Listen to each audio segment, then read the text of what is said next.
Hello and welcome back to Come Geek Some. If you are new to the channel, please like and subscribe for all future content. We're going to talk now about censorship, mostly worldwide, but also on YouTube and also on Twitter. We're going to start with Twitter, because on Twitter, they have actually suspended NewsShoot, which is the news account for BitChute. And with that, the reason why Twitter have disabled this account is because BitChute hired Nick Monroe to operate their Twitter account.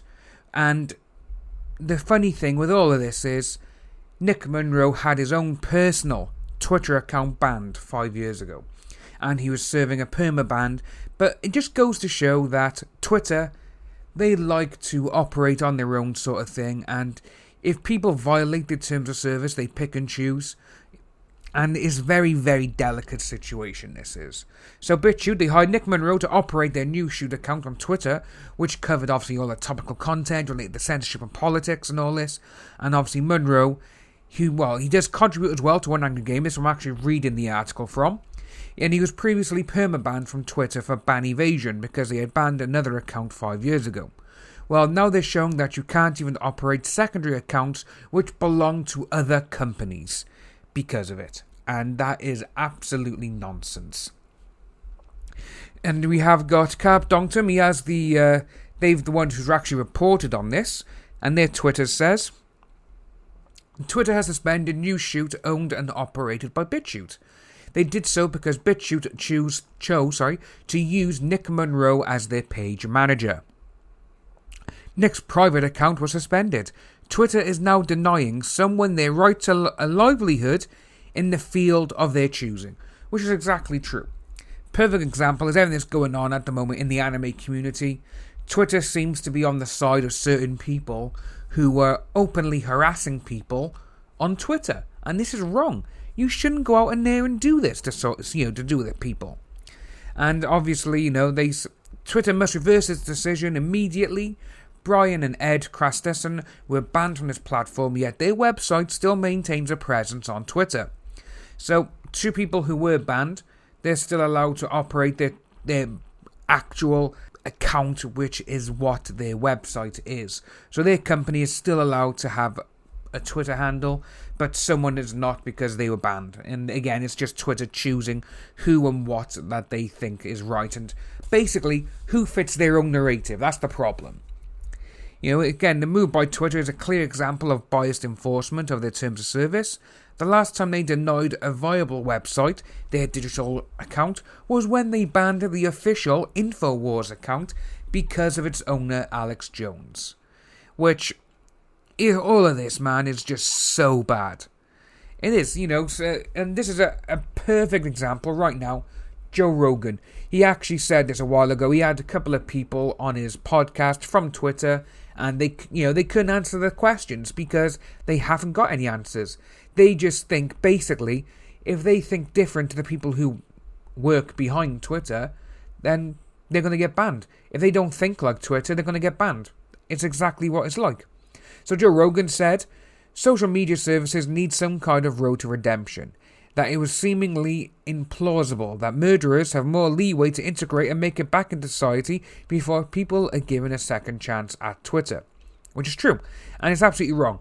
Twitter should reverse this ban, and to be honest with you, when people get reported on Twitter for certain things, be it doxing, harassing people or whatever, certain people, they're allowed to continue on, and it's not right.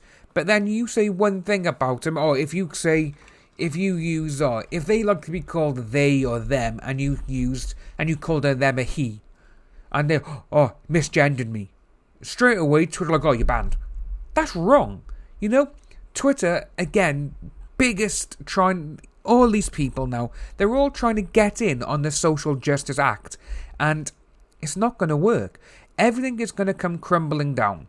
This is what they don't seem to realise. If you don't think like them, they will come out and attack you, and they'll try and, delete you from platforms. And this is exactly what's happening now with NewsShoot, and it's wrong. But we're going to carry on with this sort of thinking, but on YouTube now, we have actually got a group of YouTubers who have joined into a union because they, with IG Metal, they want to force changes at YouTube, which I'm all for.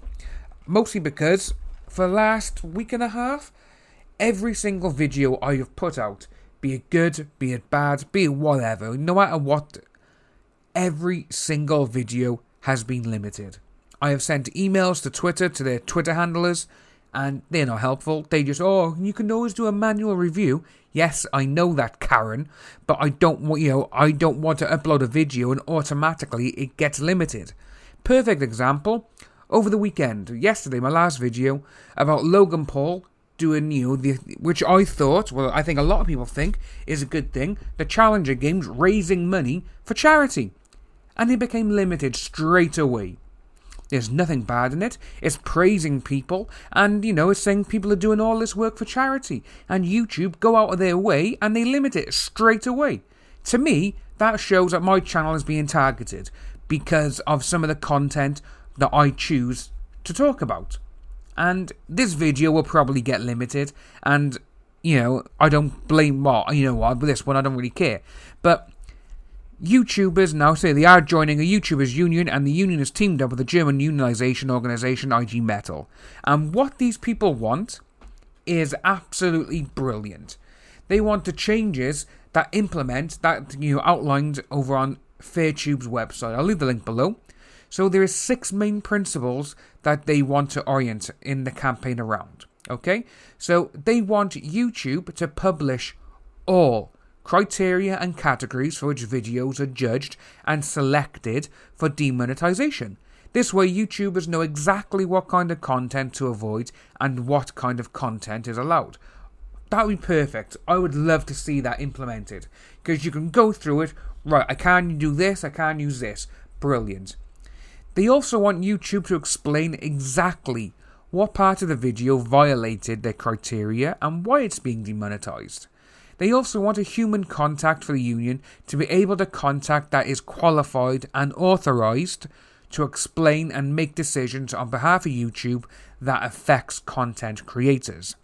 They also want this contact to be within administration reach to fix the issues when they're presented, and not at the moment like they're saying we can only review videos if they got over 1,000 views. Well, that's wrong.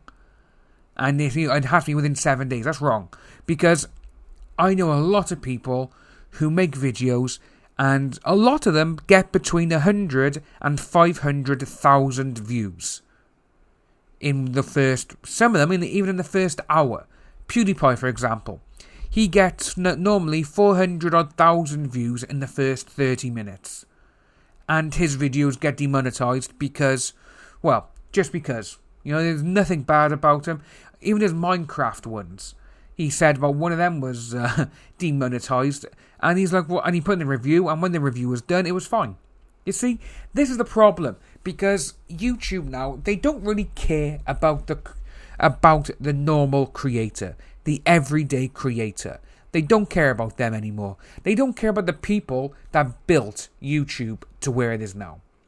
If these normal creators weren't there, YouTube wouldn't be the global dominating brand that it is now. All they want is all the businesses, like the news channels, so CNN, all these people. They want actors like Will Smith and all these people who now are getting in on the vlog act. And they want all these people just because they know, they'll bring money in, they're famous. That's all they're doing it for. And it's absolutely wrong, and I absolutely hate it. Because a lot of people, they make a living just from YouTube. And it almost seems in this day and age, say you first started your channel years ago, and people like Ali, Syndicate, and all these, the gaming ones, who built it up on Call of Duty and zombies, they've got 10 million, 16, 20 million, whatever. They've got all this. But, again, you look at, if you never made a channel back then, but you have now, so in the last year and a half, you cannot make a living on YouTube anymore because of it. Because YouTube don't care about the little creators anymore. And it's sad. It's very, very sad. But, again, this is what YouTube is. And a lot of people, they go to YouTube, and this is where the majority of people now get their news from or whatever. Look what YouTube did with Alex Jones. They banned him and they got rid of him, conspiracy theories and all this kind of stuff. It's like, well, why are you doing this? Don't you want people, it's entertainment.